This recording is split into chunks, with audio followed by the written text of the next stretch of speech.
যদি আপনি মনে করেন 2024 সালে আপনি ফ্রিল্যান্সিং শুরু করবেন এবং ফ্রিল্যান্সিং কিভাবে শুরু করা উচিত, ফ্রিল্যান্সিং এ সাকসেস হতে হলে আপনাকে প্রতিদিন কত ঘন্টা করে সময় দেওয়া লাগবে, ফ্রিল্যান্সিং এর কাজ শুরু করার পর আপনি কোন কোন সমস্যায় পড়তে পারেন, ফ্রিল্যান্সিং এর কাজ শিখতে আপনার কত সময় লাগতে পারে, আজকে আমি A to Z সবকিছু নিয়ে আলোচনা করব। তাই আজকের ভিডিওটি তাদের জন্য খুবই গুরুত্বপূর্ণ যারা 2024 সালে ফ্রিল্যান্সিং শুরু করবেন বলে ভাবতেছেন। তো আপনার জন্য ভিডিওটি খুবই গুরুত্বপূর্ণ, কারণ আপনি ফ্রিল্যান্সিং শুরু করার আগে যদি ফ্রিল্যান্সিং সম্পর্কে A to Z আপনার যদি ধারণা থাকে, তাহলে আপনার ফ্রিল্যান্সিং জার্নিটা খুব সহজ হবে। দেখুন, মানুষ ফ্রিল্যান্সিং এ কেন ব্যর্থ হয়? মানুষ ফ্রিল্যান্সিং এ ব্যর্থ হওয়ার সবচেয়ে যে বড় কারণ, সেটা হলো মানুষ সঠিক গাইডলাইনের অভাবে মানুষ ফ্রিল্যান্সিং এ ব্যর্থ হয়। আপনার পিছন থেকে যদি আপনাকে সাপোর্ট দেওয়ার মতো যদি কেউ না থাকে, তাহলে অবশ্যই আপনি এই সেক্টরে ব্যর্থ হবেন। কারণ আপনি এই সেক্টরে নতুন, আপনি ভুল করবেন, এটাই তো স্বাভাবিক। আপনার ভুলগুলো ধরিয়ে দেওয়ার মতো যদি কেউ না থাকে, তাহলে আপনি অবশ্যই এই সেক্টরে ব্যর্থ হবেন। তাই ফ্রিল্যান্সিং এর সফলতাটা অনেকটা সাপোর্টের উপর নির্ভর করে। আপনি যদি সঠিক সাপোর্ট এবং গাইডলাইন পান, আপনি অবশ্যই ফ্রিল্যান্সিং সেক্টরে সাকসেস হতে পারবেন। জাস্ট আপনাকে লেগে থাকতে হবে। আপনি যদি লেগে থাকেন এবং আপনি সঠিক গাইডলাইন এবং সাপোর্ট পান, অবশ্যই আপনি সাকসেস হবেন। পরের যে বিষয়টা নিয়ে কথা বলবো, ফ্রিল্যান্সিং কিভাবে শুরু করলে আমি সফল হব। দেখুন, ফ্রিল্যান্সিং শুরু করার সাথে সফলতার যে সম্পর্কটা, সেটা অনেক দূরত্বের। কারণ ফ্রিল্যান্সিং সবাই শুরু করতে পারে, কিন্তু সফল সবাই হতে পারে না। তো আমি একটা উদাহরণ দিচ্ছি, সেটা হলো আপনি ফুটবল খেলতে গেছেন। এখন ফুটবল খেলার শেষে যে রেজাল্টটা হবে, সেটা আপনি খেলা যদি শুরু না করেন, কখনো আপনি ওই ফলাফল পাবেন না। তাই আপনাকে, যদি আপনি খেলা শেষে যে রেজাল্ট পাবেন, ওই রেজাল্টটা কিন্তু আপনার ডিপেন্ড করবে আপনার খেলার উপর। আপনি যদি খেলার মাঠে যদি ভালোভাবে খেলতে পারেন, অবশ্যই আপনি ভালো রেজাল্ট পাবেন। তাই ঠিক তেমনি ভাবে ফ্রিল্যান্সিং সেক্টরে শুরু করতে সবাই পারে, কিন্তু শুরু করার পর আপনি যদি ভালোভাবে পরিশ্রম করেন এবং সঠিক একটা গাইডলাইন পেয়ে আপনি যদি এগিয়ে যান, অবশ্যই আপনি সফলতা পাবেন। তাই অবশ্যই আপনাকে শুরু করে দিতে হবে। কারণ আপনি যদি শুরু না করেন, কখনো আপনি সফল হতে পারবেন না। আপনাকে আগে শুরু করে দিতে হবে। তারপরে যে বিষয়টি, গুগল এবং ইউটিউব রিসার্চ। আপনার যদি গুগল এবং ইউটিউব রিসার্চ করার অভ্যাস না থাকে, তাহলে কিন্তু আপনি এই সেক্টরে অনেক সমস্যায় পড়বেন। কারণ সবাই আপনার পাশে সবসময় থাকবে না। আপনি এই সেক্টরে নতুন, তো আপনার একটা সমস্যা হতেই পারে। তো আপনি ওই যে সমস্যা আপনি পড়ছেন, ওই সমস্যাগুলো নিয়ে যদি আপনি গুগল এবং ইউটিউব রিসার্চ করেন, আপনি ওই সমস্যাগুলোর সমাধান পেয়ে যাবেন। তাই গুগল এবং ইউটিউব রিসার্চ করার অভ্যাস আপনার থাকতে হবে। তাই আপনাকে জেনে শুনে এই সেক্টরে আসতে হবে। কারণ আপনি এমন এক সময় সমস্যায় পড়ছেন, যে সময় আপনাকে হেল্প করার মতো কেউ নেই আপনার পাশে। তখন কিন্তু গুগল এবং ইউটিউব আছে। তো আপনি যদি গুগল এবং ইউটিউব রিসার্চ করেন, আপনি ওই সমস্যাগুলো সমাধান করতে পারবেন। তাই এটার উপর একটা অভিজ্ঞতা থাকতে হবে। তো তারপরে যে বিষয়টা, সেটা হলো ফ্রিল্যান্সিং এ 10,000 থেকে 15,000 টাকা ইনকাম করার অভ্যাস। আপনার যদি এই অভ্যাসটা থাকে, তাহলে আপনাকে বাদ দিতে হবে।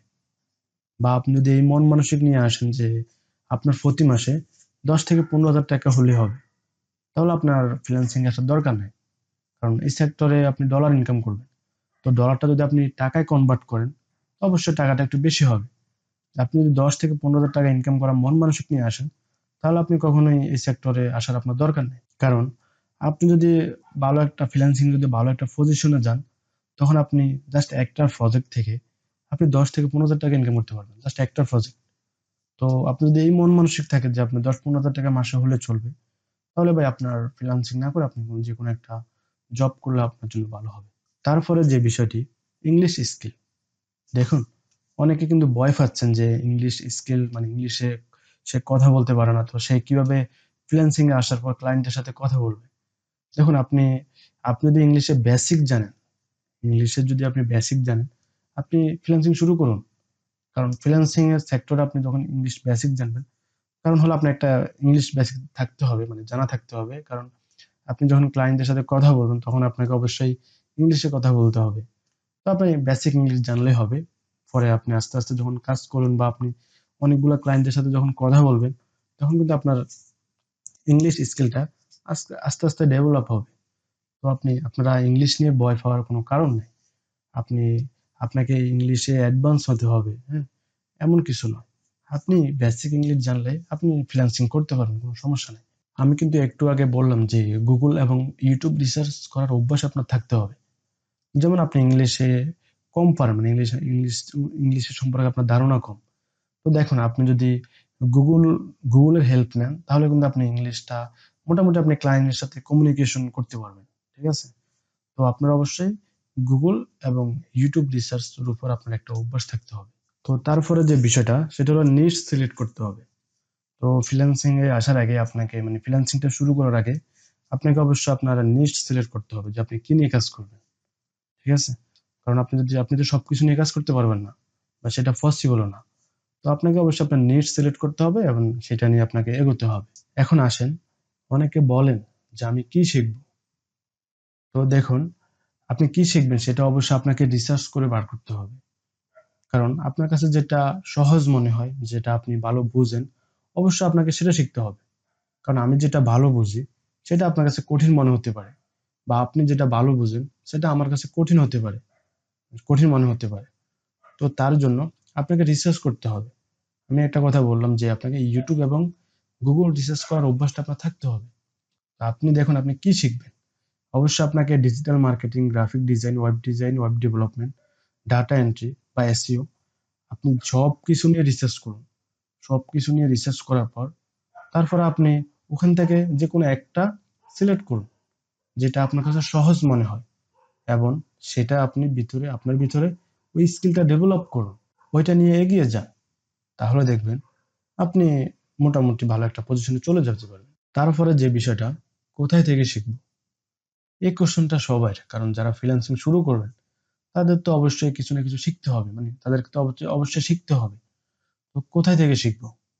এই জিনিসটা একটা গুরুত্বপূর্ণ একটা বিষয়। কারণ অনেকে আছেন যে ফ্রিল্যান্সিং শিখান, কিন্তু সে নিজেই কাজ করে না। এই বিষয়ে আপনার একটু খেয়াল রাখতে হবে। কারণ যার কাছ থেকে আপনি শিখেন, তাকে দেখবেন, তাকে নিয়ে রিসার্চ করবেন যে সে বর্তমানে রানিং ফ্রিল্যান্সিং করে কিনা বা কাজ করে কিনা। সে যদি কাজ করে বর্তমানে, তার কাছ থেকে আপনি হেল্প নিতে পারেন, তার কাছ থেকে শিখতে পারেন। কিন্তু যে ফ্রিল্যান্সিং করে না, জাস্ট ট্রেনার হিসাবে জাস্ট শিখাচ্ছে, তাকে আমি সাজেস্ট করি না। কারণ ফ্রিল্যান্সিং এ অনেক কিছু আপডেট আসে, সে তার খবর রাখতে পারে না। যার কারণে যে বর্তমানে নিজেও ফ্রিল্যান্সিং করে এবং পাশাপাশি কিছু শেখায়, তার কাছ থেকে আপনি শিখতে পারেন। অনেকে আছে যে রিভিউ দেয় যে তার স্টুডেন্ট এত ডলার ইনকাম করছে, এই করছে, সে করছে। তো ওইগুলা দেখে আপনারা ওইদিকে কখনো যাবেন না। কারণ যে শেখায় তাকে নিয়ে রিসার্চ করবেন। কারণ এই শেখাটা সবাই শিখতে পারে না। কারণ বেশিরভাগ বাংলাদেশের যে অবস্থা, বেশিরভাগ মেন্টর বেসিক শিখায়, কেউ অ্যাডভান্স শেখায় না। তাই তাকে নিয়ে রিসার্চ করবেন, যার কাছ থেকে শিখবেন সে কিভাবে শেখায়, সে কি বর্তমানে মার্কেট প্লেসে অ্যাক্টিভ কিনা, মানে সে বর্তমানে রানিং কিনা, সে কাজ করতেছে কিনা, সেগুলো দেখবেন। তারপরে আপনি আপনার সিদ্ধান্তটা নেবেন যে তার কাছ থেকে আমি শিখতে পারবো কিনা। তারপরে যে বিষয়টা, মেন্টর কিভাবে সিলেক্ট করব। এই যে মাত্র বললাম যে মেন্টর সিলেক্ট করার আগে আপনাকে অবশ্যই তার সম্পর্কে জানতে হবে যে সে কি, মানে শুধু ফ্রিল্যান্সিং শিখায় নাকি সে নিজেও কাজ করে। যদি দেখেন যে সে নিজেও কাজ করে এবং পাশাপাশি সে শিখায়, তাহলে আমি সাজেস্ট করবো যে তার কাছ থেকে শেখার জন্য। কারণ বর্তমানে যেটা বললাম মাত্র, যে বর্তমানে সবাই অ্যাডভান্স শিখায় না, জাস্ট কিছু শিখায় দেন কোর্সটা শেষ করে দেয়। তাই আপনাকে এই জিনিসটা একটু সিরিয়াস নিতে হবে। কারণ সবাইয়ের কথা শুনলে হবে না। আপনাকে অবশ্যই এটা নিয়ে একটা রিসার্চ করতে হবে যে আমি কার কাছ থেকে শিখতে পারি। ঠিক আছে?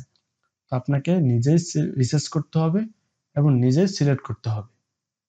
তো আমি যেটা বললাম, যে বর্তমানে রানিং কাজ করে তার কাছ থেকে আপনি শিখতে পারেন, অবশ্যই ভালো কিছু শিখতে পারবেন। যে নিজে কাজ করে না বাট সে ফ্রিল্যান্সিং শিখায়, আমি তাকে কখনো আপনাকে সাজেস্ট করব না। তারপরে যে বিষয়টা, পোর্টফোলিও। যখন আপনি ফ্রিল্যান্সিংটা শুরু করবেন, তখন কিন্তু আপনার, মানে যখন আপনি মার্কেট প্লেস বা আউট অফ মার্কেট প্লেসে কাজ করতে যাবেন, তখন কিন্তু আপনার একটা পোর্টফোলিওর প্রয়োজন হবে। কারণ আপনি যদি পোর্টফোলিও যদি না রাখেন তাহলে আপনি কাজ পাইতে অনেক কষ্ট হবে। তাই আপনাকে একটা পোর্টফোলিও তৈরি করতে হবে বা পোর্টফোলিও একটা ওয়েবসাইট তৈরি করতে পারেন। আপনার পোর্টফোলিও লাগবে। আপনি যদি কাজ পেতে চান, যখন যখন মন দেখুন, যেমন আপনি এখন কাজ শিখছেন। তো কাজ শেখার পর আপনি এখন কাজ করতে যাবেন মার্কেট প্লেস বা মার্কেট প্লেসের বাইরে যদি আপনি কাজ করতে যান, অবশ্যই আপনার একটা পোর্টফোলিও প্রয়োজন। কারণ আপনার যদি প্রিভিয়াস ওয়ার্ক প্রুফ না থাকে তাহলে কিন্তু আপনাকে কোনো ক্লায়েন্ট কাজ দিবে না।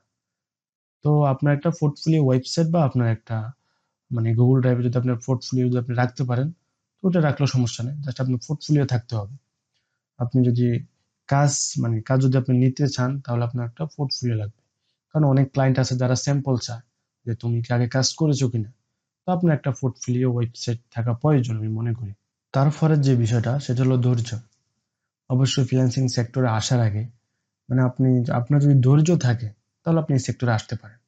কারণ এখানে আপনাকে ধৈর্যের একটা পরীক্ষা দিতে হবে। আপনি ধৈর্য ধরতে হবে আপনাকে।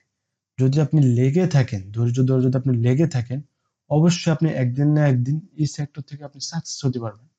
কারণ আপনি অনেক ভুল করবেন। ওই ভুলগুলো থেকে আপনাকে বেরিয়ে এসে সঠিক পথে হাঁটতে হবে। তার জন্য আপনার দরকার ধৈর্য এবং সময়। আপনার যদি ধৈর্য না থাকে, আমি কখনো আপনাকে ফ্রিল্যান্সিং এ আসার জন্য বলবো না। তাই আপনার যদি ধৈর্য থাকে যে আপনি যে কোনো কাজে লেগে থাকতে পারেন, হ্যাঁ? যদি আপনি লেগে থাকতে পারেন অবশ্যই আপনি এখানে সাকসেস হবেন। জাস্ট সময়ের অপেক্ষা। তাই আপনার যদি ধৈর্য থাকে তাহলে আপনি এই সেক্টরে আসেন। কারণ এই সেক্টরে ধৈর্য ধরতে হবে আপনাকে। ধৈর্য ছাড়া এই সেক্টরে খুব কম লোক আছে যারা সাকসেস হয়েছে। তো অবশ্যই আপনার একটা ধৈর্য থাকতে হবে এবং একটা সময় নিয়ে আসতে হবে। যে আপনি একটা সময় নিয়েছেন যে ৩-৪ মাস আপনি ৬ মাস এরকম সময় নিয়েছেন তাহলে কিন্তু হবে না। আপনাকে একটা ভালো একটা সময় নিয়ে এবং ধৈর্য ধরে যদি আপনি লেগে থাকতে পারেন, অবশ্যই আপনি এই সেক্টরে অবশ্যই আপনি সাকসেস হতে পারবেন।